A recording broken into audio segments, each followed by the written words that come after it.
These are the biggest stories happening in the Middle East this week in less than 2 minutes.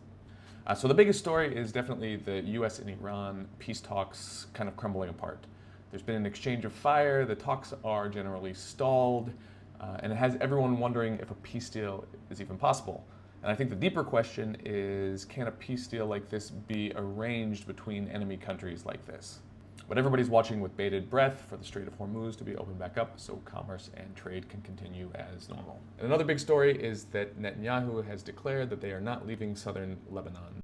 This is really a conflict of interest between Hezbollah's, of course, interest to continue existing and continue attacking Israel and ruling its region of Lebanon, Israel's interest to protect its citizens, specifically its citizens of the north who have been under rocket fire from Hezbollah, and the Lebanese people and government who do not like Hezbollah, but they do not have the means to take care of them.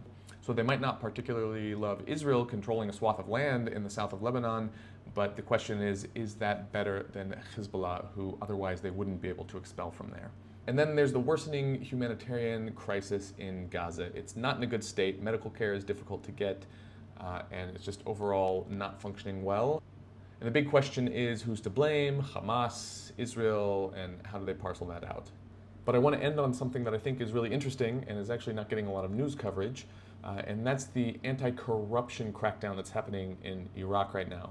And the reason I think it's interesting is because it really demonstrates how rife for exploitation these countries are, specifically Middle Eastern countries that have been dominated by Western powers and their own internal battles going on inside. And now they're cracking down on it, and we'll see if it has any effect or if it's just kind of one of those surface level clearing house sort of things that just meant to look like they're doing something.